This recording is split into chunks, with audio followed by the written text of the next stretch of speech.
3 pontos nessa palavra. 3 pontos nessa palavra, certo? Que eu quero que vocês voltem para casa com esses pontos bem claros aí na mente. Porque às vezes nós temos algumas expectativas da vida, metas da vida, coisas que a gente quer que Deus faça, que a gente acha que Deus deveria agir assim, deveria agir assado, que isso deveria acontecer, né? Nós somos a geração mais ansiosa existente, principalmente por conta das redes sociais, da comparação com outras pessoas, né? Então você pega aí, gente de, 19 anos, já milionário no Instagram, e você fica se comparando. E a gente fica botando expectativa de como Deus vai agir e de como Deus deveria agir.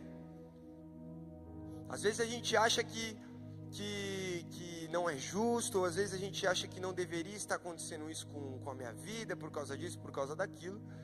E eu quero que vocês saibam nessa noite alinhar as suas expectativas.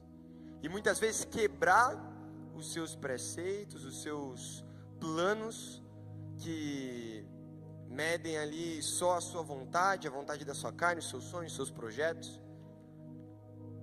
Então a primeira coisa, o primeiro ponto é a gente começar aqui alinhando as expectativas, a importância da gente alinhar as expectativas com Deus. Primeira coisa que a gente precisa entender nesse ponto aqui, é que o nosso Deus sabe o melhor caminho para a gente, amém? Ele sabe, Ele tem um sonho para você, Ele tem um projeto para você, Ele tem um propósito para você. Você não é fruto do acaso, você não veio, do macaco ou da planta, não, você veio, você é a imagem e semelhança de um Deus vivo, que desceu aqui na terra e morreu por você. E Ele tem sonhos para você, e Ele tem caminhos para você. E os caminhos, os sonhos dEle são maiores que os nossos sonhos. Os caminhos dEle são melhores que os nossos caminhos. Nós devemos ter confiança plena no caminho de Deus para a gente. Porque nós temos metas, todos temos metas. Quem aqui tem uma meta, de repente, financeira para estar ganhando, sei lá, daqui a 6 meses, ou daqui a 1 ano, ou daqui a 2 anos? Quem tem aí? Tem algum objetivo na mente, algum valor aí na mente? Às vezes a gente coloca uma meta, não cumpre. Às vezes a gente pede para Deus algo e não acontece. Às vezes a gente ora, determina e não acontece. E é exatamente assim que vai ser. Porque olha que interessante. Tinha um cara chamado Naamã. E Naamã, ele tinha lepra. Vocês sabem a história, mas eu vou passar brevemente por Naamã. E Naamã, quando vem uma serva de Israel, era a serva dele, ele com lepra, a serva foi para ele e falou assim: viu, existe um profeta lá na minha terra, que pode orar e te curar. E Naamã ouve a palavra da serva, o que ele tem a perder também? Organiza com o rei e vai atrás do profeta.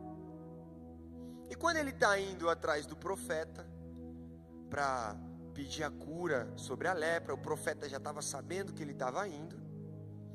Naamã cria uma expectativa na cabeça dele. Naamã cria um plano na cabeça dele. Ele desenha exatamente como Deus vai curar ele. E não é algo que a gente conjectura ou vê o contexto para entender isso. Não, ele fala da boca dele. Quando ele chega na porta do profeta, o servo sai, o profeta não recebe ele. O profeta manda o servo sair. E o servo chega para ele e fala: o profeta mandou você mergulhar 7 vezes no rio. Naamã, que era um cara de peso no palácio, um cara que respondia para o rei, ele ficou incrédulo daquilo que ele estava vendo. Não é possível que eu estou vendo um servo vir me receber, eu que trouxe minha comitiva, eu que trouxe aqui minha galera, meus bens. Esse profeta teve a audácia de nem vir me receber. E pior, ele fala o seguinte, porém Naamã muito se indignou, em 2 Reis, capítulo 5, versículo 9. Coloca aí, 2 Reis, capítulo 5, versículo 9. Isso, passa para o próximo. Isso, passa para o próximo. Aí. 2 Reis, capítulo 5, versículo 11. Porém, Naamã muito se indignou e se foi dizendo: eis que eu dizia comigo, certamente ele sairá, pôr-se-á em pé, invocará o nome do Senhor, seu Deus, passará a mão sobre o lugar e restaurará o leproso. Pode parar aí. Então o Naamã, ele vira para os servos dele e fala assim: eu estava certo que ele sairia, colocaria as mãos nas feridas, clamaria a Deus, e aí eu sairia curado. Desenhou uma história na cabeça do profeta saindo, curando ele, já estava tudo desenhado.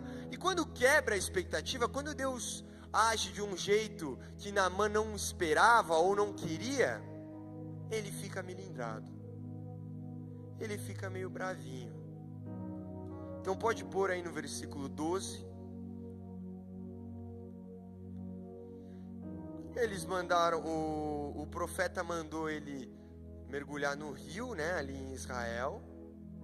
E ele fala assim: não são porventura Abaná e Farpar rios melhores do que todas as águas de Israel? Tipo, lá na minha terra eu tenho rios melhores.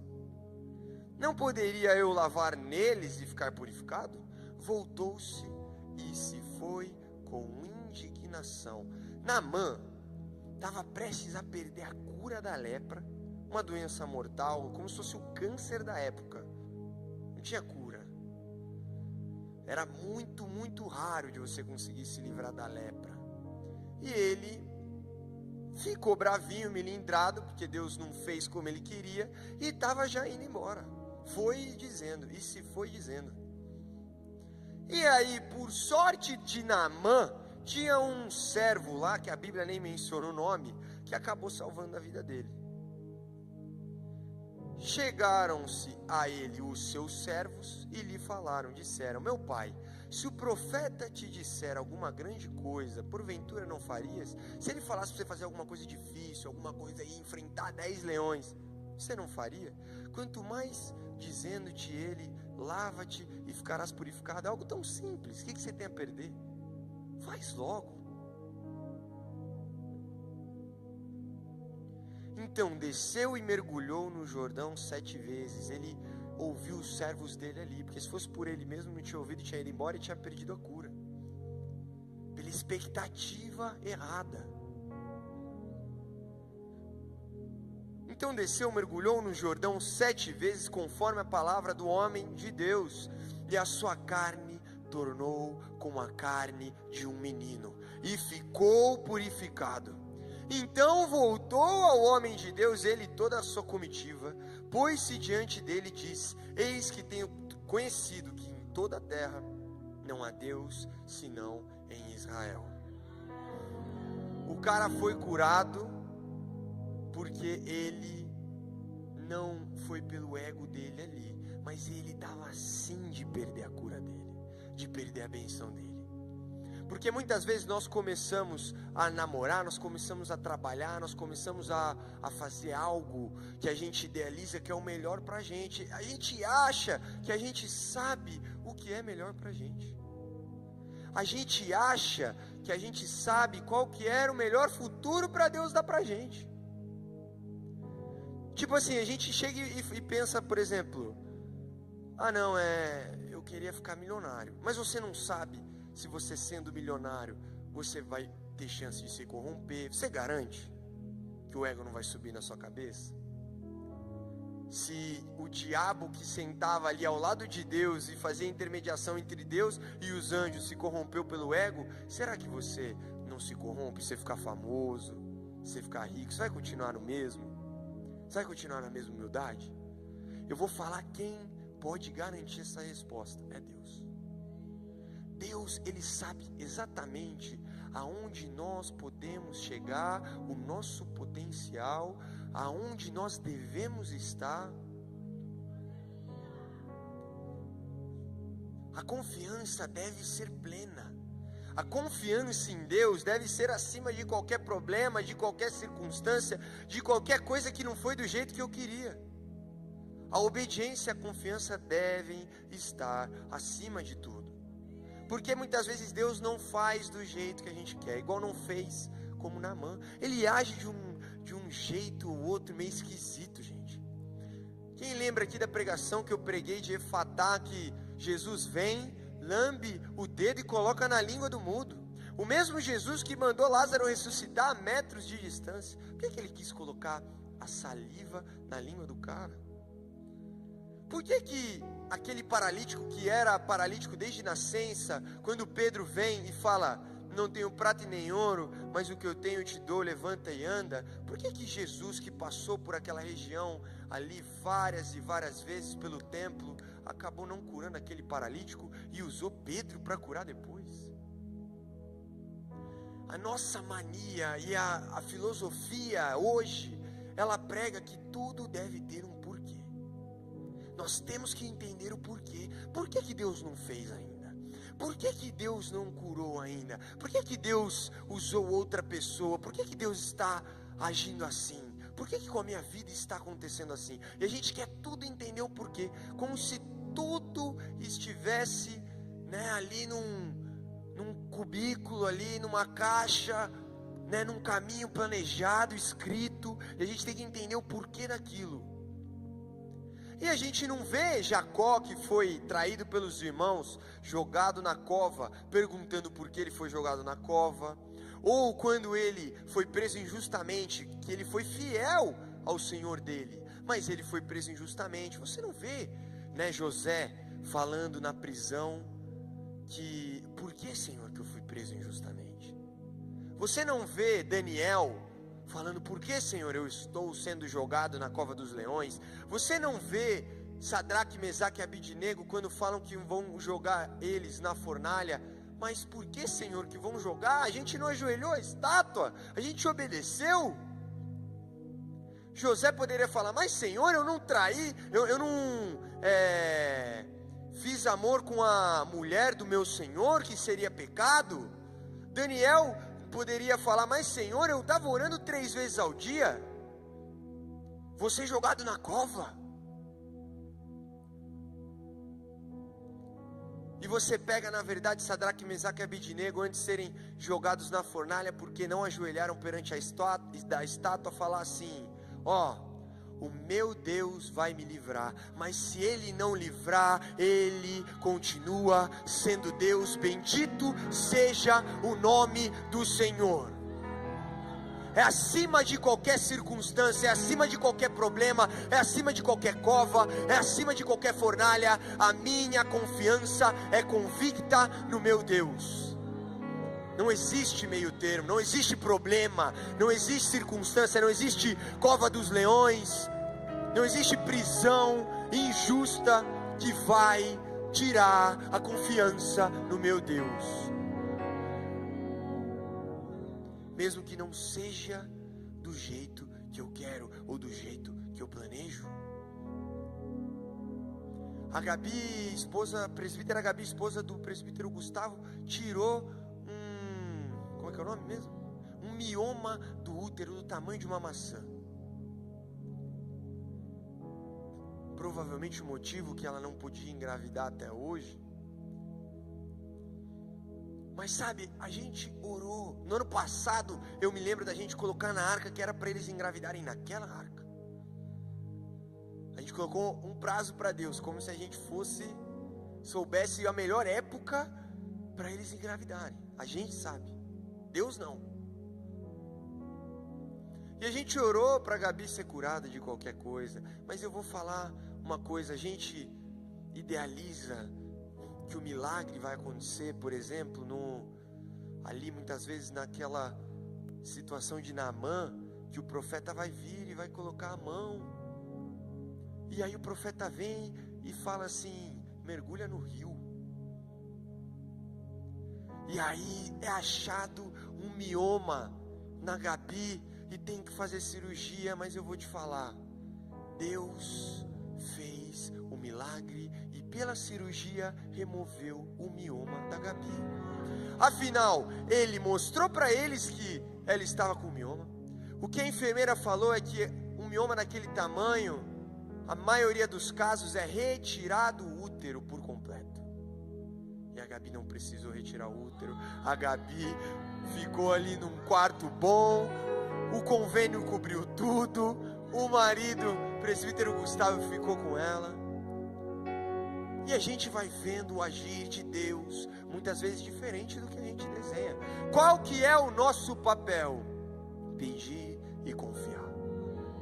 Pedir e ter fé, confiar no meu Deus. Ele tem o melhor prazo, Ele tem o melhor plano, Ele tem o melhor caminho, Ele é o caminho no deserto. Ele sabe para onde eu preciso ir, Ele sabe o melhor emprego para eu estar, Ele sabe o melhor momento de eu encontrar alguém para eu casar. Ele sabe, Ele tem um plano para você, Ele tem um plano para mim. Mas se você tiver esses olhos altivos de Naamã, de falar assim, viu? Como assim não fez o que eu queria? Eu vou embora. Se você agir desse jeito, se você agir desse jeito com Deus, achar que você tem a moral de bater de frente, meu querido, minha querida, e falar, Senhor, eu não concordo. Quem é você para concordar ou discordar? Quem sou eu para concordar ou discordar da soberania de Deus? Quem somos nós? Então o primeiro ponto é alinhar suas expectativas. O segundo ponto é abaixa a sua bola. Abaixa o seu plano perfeito de futuro numa planilha planejado, num caderno, e abaixa a sua bola. Porque a palavra fala que vocês planejam ir para outra cidade, e lá vamos crescer, e lá vamos abrir negócios, e vamos prosperar, quando vocês deveriam estar falando assim, se Deus quiser, eu farei isso. Se Deus quiser, eu vou fazer aquilo. A gente precisa ter uma posição com Deus de se humilhar, e não de erguer o peito. Porque vamos supor, eu não peco, eu não bebo, eu não fumo, então eu tenho o direito de não sofrer. Não foi isso que Jesus falou. Pelo contrário, José que foi fiel a vida toda, Daniel que foi fiel a vida toda, no meio do povo errado, onde tinha idolatria, onde tinha feitiçaria, estava lá Daniel, não desagradou a Deus, mas foi acusado injustamente. Foi jogado na cova dos leões. E José, gente, foi preso, ficou preso por anos. Como que esse cara não virou e duvidou? Injustamente, tá? É chegar na sua casa e falar assim, viu? Você tá preso, e confundirem você com outro cara, e você ficar lá 2, 3 anos e continuar confiando que o teu Deus é justo e tem o melhor para você, porque Ele tem o melhor para você. Então a palavra fala o seguinte em Lucas 18:9, para a gente entender como a gente precisa abaixar nossa bola. E disse também esta parábola, Jesus está contando uma parábola. Há uns que confiavam em si mesmos, que achavam que eles eram bambambam, tinham o direito de argumentar, né? Crendo que eram justos e desprezavam outros. E ele começa a parábola. 2 homens subiram ao templo para orar. Um era fariseu e o outro era publicano. O fariseu, estando de pé, orava consigo desta maneira: ó Deus, graças te dou, porque não sou como os demais homens, roubadores, injustos, adúlteros. Não sou, não roubo, não sou injusto, não traio minha esposa, e nem ainda como esse publicano. Jejuo 2 vezes na semana, dou o dízimo de tudo que possuo. O publicano, porém, estando em pé de longe, nem ainda queria levantar os seus olhos ao céu, mas batia no peito, dizendo: ó Deus, tem misericórdia de mim, pecador.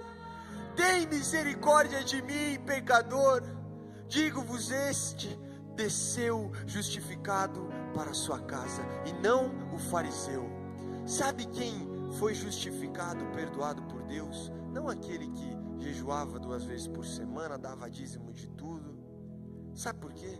Porque aquilo alimentava o ego dele. Não estou falando que você não deve fazer, você deve fazer. Você deve orar, você deve jejuar e você deve dar o dízimo, porque são leis e ordenanças de Deus. Agora, você achar que por causa disso você tem o poder de não pedir pela misericórdia de Deus, não pedir perdão pelos seus pecados, olhar para Deus e falar: como assim, Senhor, isso está acontecendo? Para chegar para Deus, meu irmão, minha irmã, chega com a bola lá embaixo, ajoelha. Pai, tem misericórdia de mim, Senhor. Sou um pecador miserável. Eu não sou nada, Pai. Tenha misericórdia de mim, porque eu não mereço. Pai, eu não mereço esse salário que eu estou recebendo. Ao invés de você reclamar porque as coisas estão caras, seu salário está baixo e está faltando dinheiro ali, você virar para Deus e falar assim: ó Senhor misericordioso, eu não mereço esse salário. Eu não mereço ganhar nada, Pai. Eu não mereço nada. A tua misericórdia é o que me basta, Pai. O Senhor é o meu Senhor, o Senhor é meu pastor e nada me faltará. Eu tenho fé e confiança que o Senhor tem o melhor para mim, que o Senhor vai dar o melhor para mim, que o Senhor vai desenhar o melhor caminho e o melhor propósito para mim. Nunca questionar Deus. Tem pessoas que falam que você tem a moral de falar assim: por que, Senhor, colocar Deus na parede? Não é isso que a palavra nos ensina, não é isso que Jesus nos ensina. Nós temos que ir lá, constranger Deus com a nossa humildade, com a nossa confiança, com a nossa fé.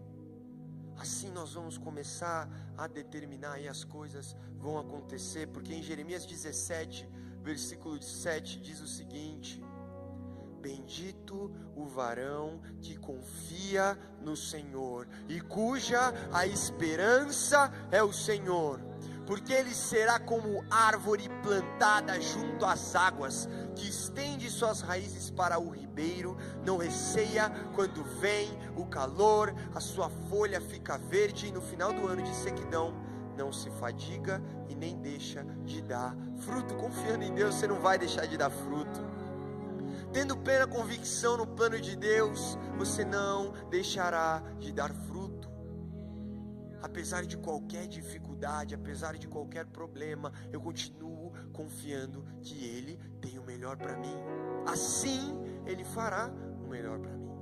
Mas se o inimigo me ataca e eu me abalo, e eu pergunto o porquê das coisas, e eu fujo, e eu já crio uma desaproximação de Deus, tudo isso vai fazer com que o diabo consiga o que ele quer, que é você não receber e você não dar fruto. É isso que o diabo quer. Ele quer que você duvide. É por isso que está chegando a campo adentro, ele vai começar a atacar. Ele começa a atacar, sempre foi assim. Quem aqui já pegou mais de 3 acampa adentros aqui nessa igreja? Levanta o braço. O diabo não ataca antes do acampa adentro, a gente já sabe. É por isso que está vindo uma bênção, é por isso que está vindo uma compra de um imóvel novo, uma viagem, um carro novo, e o diabo começa a atacar. Porque se a gente cede e duvida naquele ataque, ele pode impedir a nossa bênção. Aquela bênção que Deus já estava preparado, ali Ele preparou para a gente, já estava vindo até nós, não vem, porque o diabo conseguiu que a gente duvidasse, que a gente parasse de confiar, que a gente parasse de crer. Então o terceiro ponto é a confiança plena em Deus.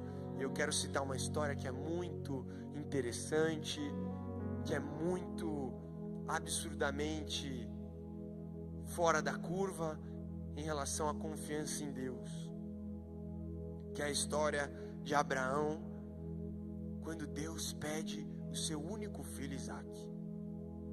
Simplesmente Abraão não podia engravidar. Tem Isaque, Abraão e Sara não podiam engravidar. Abraão e Sara têm o Isaque. Quando Abraão tinha 100 anos, eles esperaram tempos e tempos.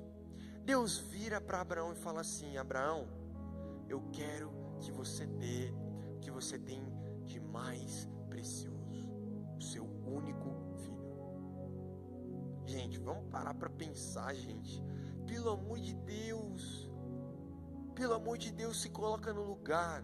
Você que não tem filho nem filha, mas tem pai e mãe que você ama, imagina Deus virar para você e falar: entrega seu pai, entrega sua mãe, sacrifica eles. Imagina Deus chegar para você que é mãe, que é pai, o seu único filho, e Deus falar: me entrega. Se a gente conseguir confiar em Deus a esse ponto, da gente entregar tudo de nós, da gente não duvidar em nenhum pedido de Deus, em nenhuma situação da nossa vida, da gente ter plena confiança até na situação mais difícil, entregar aquilo que você mais ama e perder aquilo que você mais ama. E aí Deus pede para Abraão Isaac. Abre para mim em Gênesis 22, versículo 1. Então Deus disse a Abraão, e ele disse: eis-me aqui, toma agora o teu filho, teu único filho, Isaac, a quem amas. Ele ainda fala: quem amas. Vai à terra de Moriá, oferece-o ali em holocausto sobre uma das montanhas que eu te direi. Então se levantou Abraão pela manhã de madrugada, albardou seu jumento, tomou consigo 2 seus moços, Isaque, o seu filho. Você não vê Abraão falando assim: mas por que, Senhor? Como assim? 100 anos de espera, o Senhor me prometeu, e o Senhor vai tomar o meu único filho,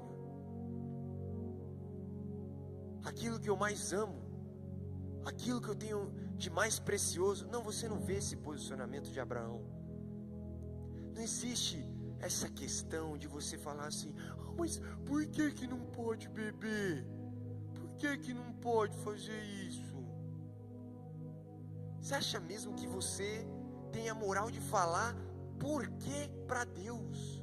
Você acha que Deus não sabe o que é melhor para a gente? Você acha que Deus ele quer só abster um prazer seu? Sexo fora do casamento, ele quer abster um prazer seu? Ou é porque ele te ama e ele sabe o que é melhor para você? É a total confiança no seu Deus. É você ver Deus virar e falar assim: entrega teu filho Isaac, e você pegar as coisas e vamos. O meu Deus pediu, o meu Deus ordenou, e eu vou fazer, sem duvidar, sem questionar, sem perguntar o porquê, Senhor, que está acontecendo isso, Pai. É a confiança. E tomou consigo 2 seus moços, Isaque seu filho, fendeu lenha para o holocausto, levantou e foi ao lugar que Deus lhe dissera. Ao 3º dia, levantou Abraão os seus olhos e viu o lugar de longe. E disse Abraão a seus moços: fica aqui com o jumento, e eu e o moço iremos até ali. E havendo adorado a Deus, o cara estava prestes a matar o próprio filho, passar na cabeça dele o maior trauma da história da vida dele. E havendo adorado, tornaremos a vós. Olha o plano de Abraão. Olha como Abraão não questiona em nenhum momento. E aí vamos lá. E tomou Abraão a lenha do holocausto e pô-la sobre Isaque seu filho.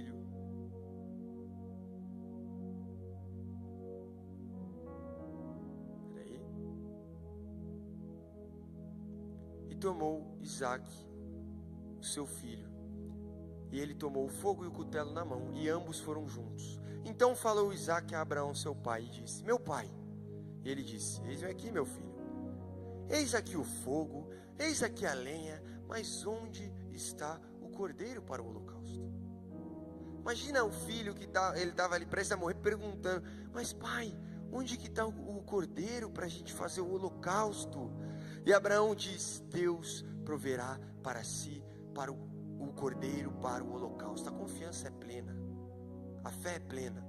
Assim caminharam ambos juntos e vieram ao lugar que Deus lhes dissera. E edificou Abraão ali um altar e pôs em ordem a lenha, amarrou Isaque, o seu filho, e deitou sobre o altar em cima da lenha. O pastor bispo José Luiz fala muito dessa história, que Isaque era novo, Abraão tinha 100 anos. Imagina um cara de 100 anos amarrar um jovem. Isaque tinha confiança também em Abraão e nos Deus deles. Ele tinha confiança: pode me amarrar, pai. Não lutou, não tem nenhum parênteses aqui, depois de uma luta contínua, não. Abraão foi e amarrou o próprio filho, deitou sobre o altar em cima da lenha, e estendeu Abraão a sua mão, tomou o cutelo para imolar o seu filho, mas o anjo do Senhor lhe bradou desde os céus e disse: Abraão! E ele disse: eis-me aqui. Então disse: não estendas a tua mão sobre o moço e não lhe faças nada, porquanto agora sei que temes a Deus e não me negaste o teu único filho. Então levantou Abraão os seus olhos, olhou, e eis que tinha um carneiro detrás dele, travado pelas pontas no mato. E foi Abraão, tomou o carneiro, ofereceu em holocausto em lugar de seu filho. E chamou Deus o nome daquele lugar: o Senhor proverá, de onde se diz até hoje. Então o anjo do Senhor bradou a Abraão a segunda vez. Aqui está a recompensa de você confiar e obedecer o seu Deus.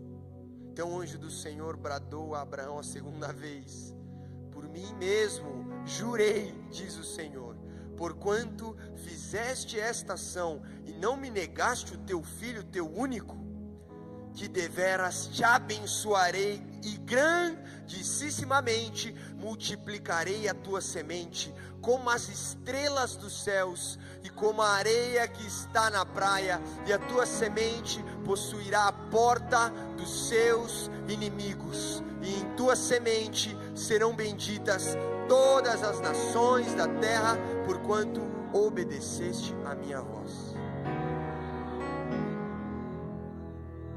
Tem fruto. Obedecer tem fruto, confiar tem fruto.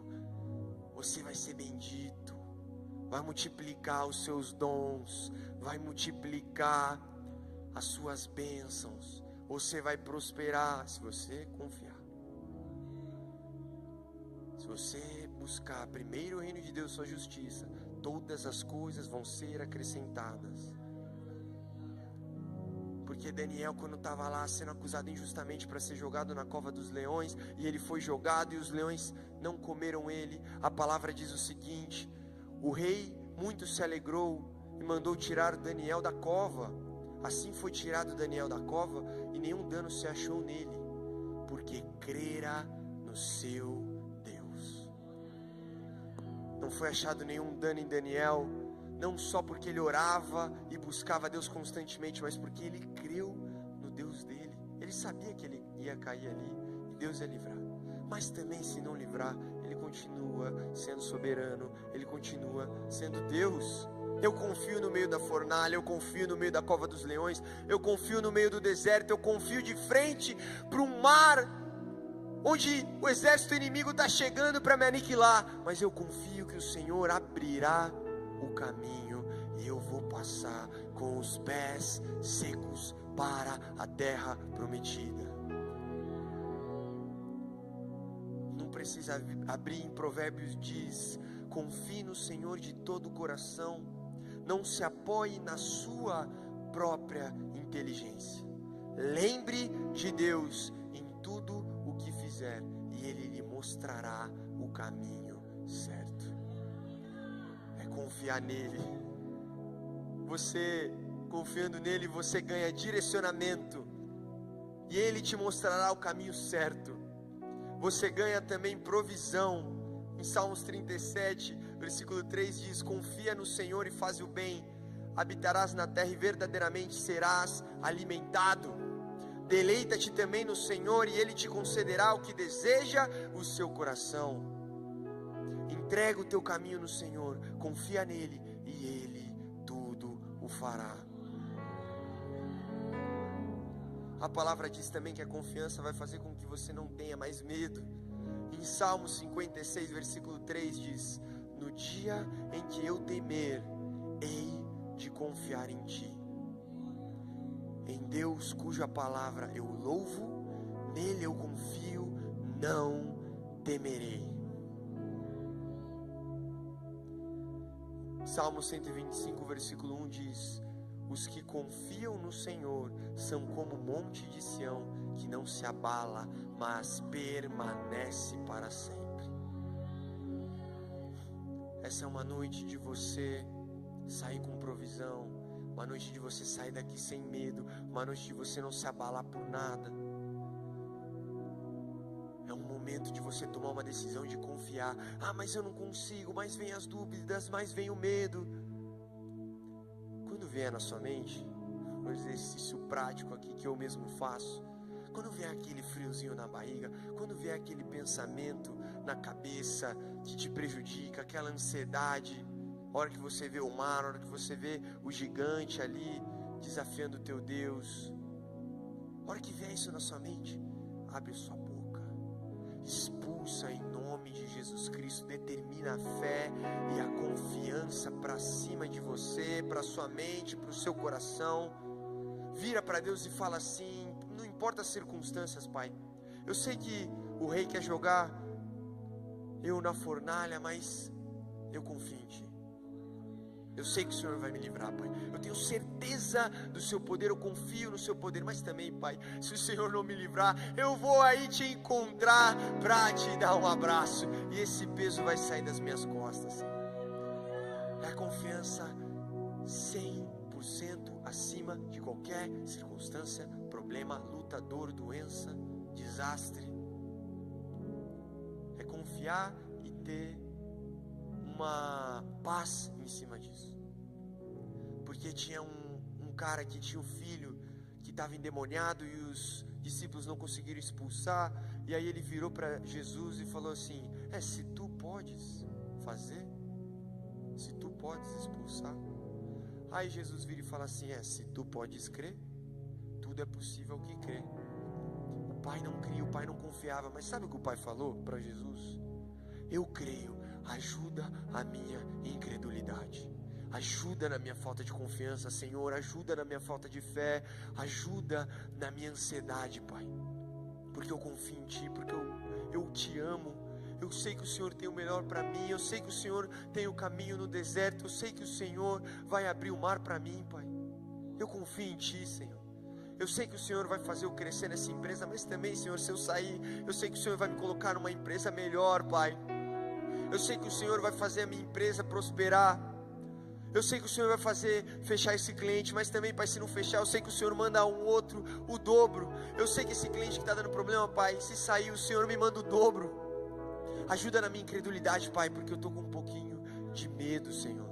Mas eu confio em Ti, eu Te amo e eu amarro, repreendo e expulso em nome de Jesus a minha falta de confiança em Ti, Pai. Porque eu quero andar em paz contigo, eu quero andar com o Senhor do meu lado, vivendo essas experiências. E vocês vão viver essas experiências se vocês crerem e confiarem. Se vocês, nessa noite, a gente vai aqui fazer um louvor para encerrar como a gente sempre faz. Se vocês, nessa noite, virarem e falarem assim: Senhor, nessa situação aqui, a coisa tá feia, tá complicada, Pai, mas eu confio que essa noite o Senhor vai fazer. Eu confio que essa noite o Senhor vai resolver esse problema. Mas também, Pai, se o Senhor não resolver, eu creio que o Senhor tem o melhor para mim. Eu creio que o Senhor tem o melhor caminho, o melhor plano, o melhor emprego, a melhor empresa para mim, Pai. a melhor namorada para mim, o melhor namorado para mim, a melhor esposa, o melhor esposo, o melhor casamento. Eu confio em Ti, Pai.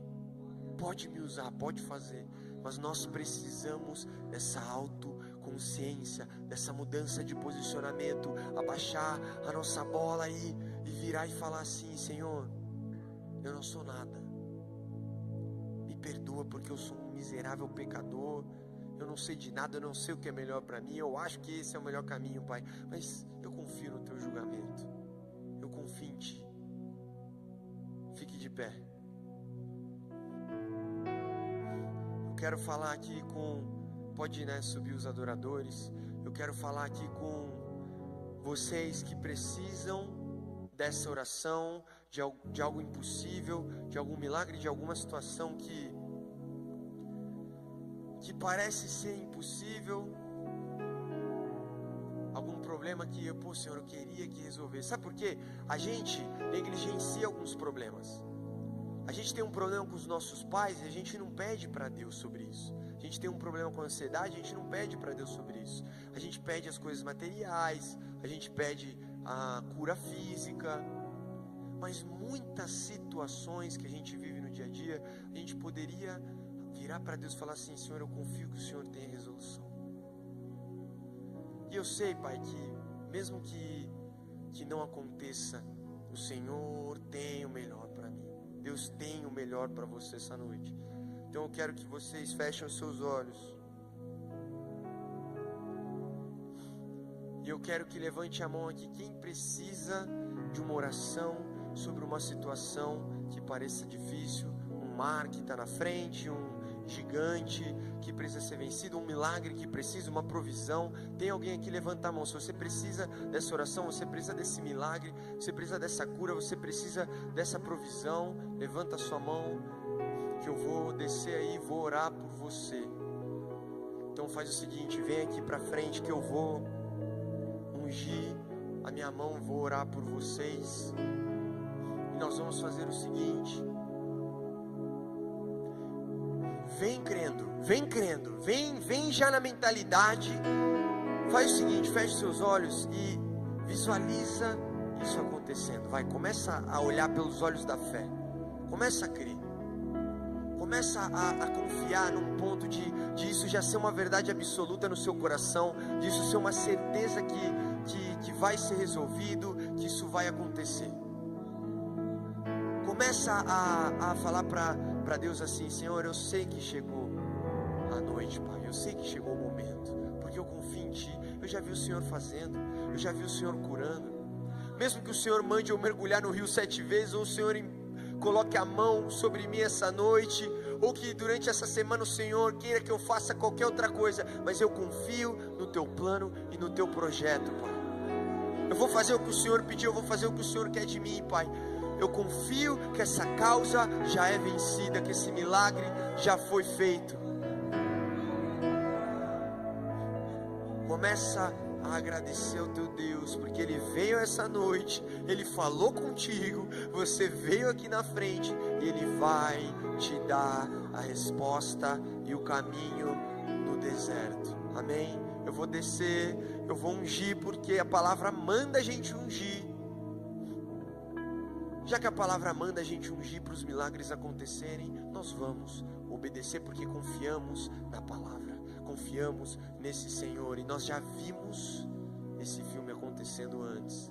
Nós já vimos testemunhos saindo de unções nesse culto de jovens. Nós já vimos milagres acontecendo depois desses momentos. É uma pregação de confiança, é uma pregação de fé. Começa a declarar com a sua boca que aconteceu em nome de Jesus, que você crê, porque eu vou orar, isso vai se concretizar. Amém?